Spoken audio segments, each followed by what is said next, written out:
I'm not looking. I'm going to go crown first. I'm a single dad with a 2-year-old. But I want you to know that people can either choose excuses or find it as a reason.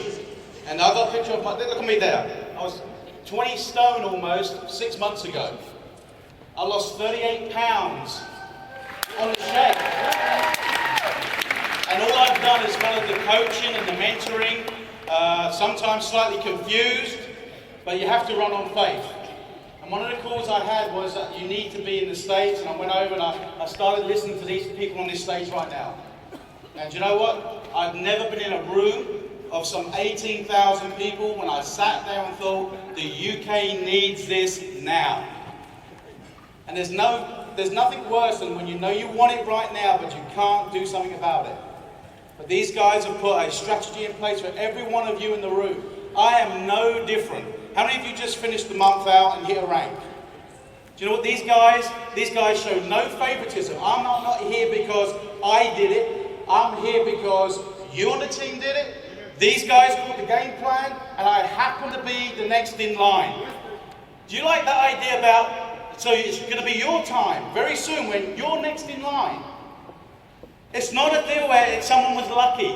There's no luck about this strategy, about this opportunity, because it's a genuine mission to fight obesity. These guys are building an army. There's nobody out there, no other company in the UK, on planet Earth, has a dedicated, focused army of people who are genuinely wanting to go into their local community to help their family, their friends, about how they want to change their life for a better health, better life, better prosperity. Do you want it for your family and friends as well?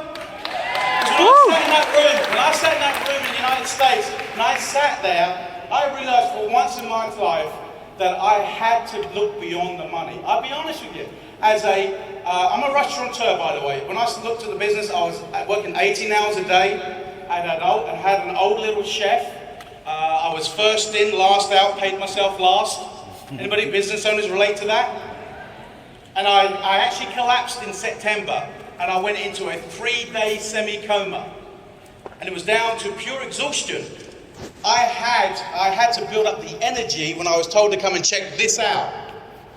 And I knew when I arrived, when I walked in an arena of 18,000 strong, they hadn't hired them to impress me. I knew something was going on. And then when I pulled away about how much money I could make, and I started to think about who could I go home and affect in a positive sense? Who could I take this to?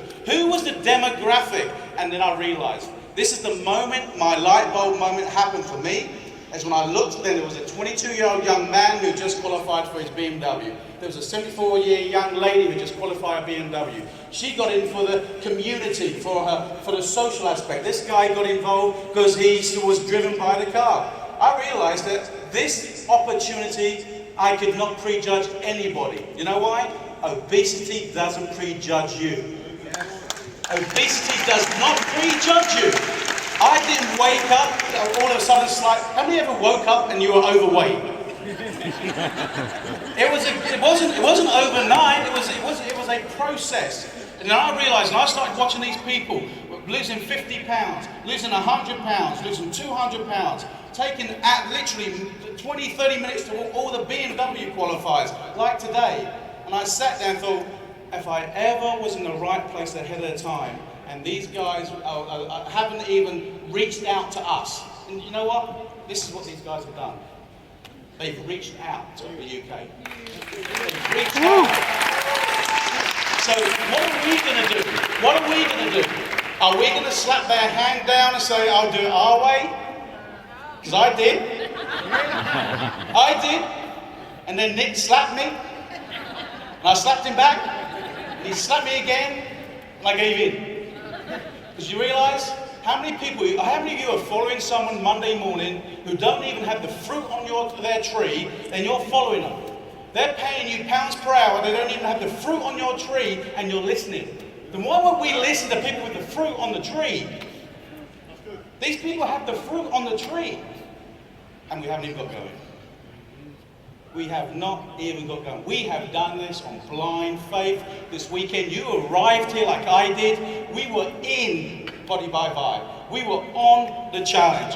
Many of you are now going to walk out of here tonight. You arrived in the business. In the business. You're going to now leave here with the business in you. When you get it in you, you'll go and share it with everybody, and then you'll realise, like I have done, my comfort zone has become the blender and the DVD. That's my comfort zone. I don't care. Look, Carl Pacetti, my hat's off to him. He's one of the guys that inspires me. Why? He keeps it dumb and simple. Is he dumb and simple? No, he's intelligent because he keeps it dumb and simple. Don't intellectualize this. Let it go from here to here. Reach out. Let's pay these guys back. Let's make the loudest noise as I finish right now. Not for me, not for the team, for the guys who reached out for the UK. Please, if it weren't for these guys,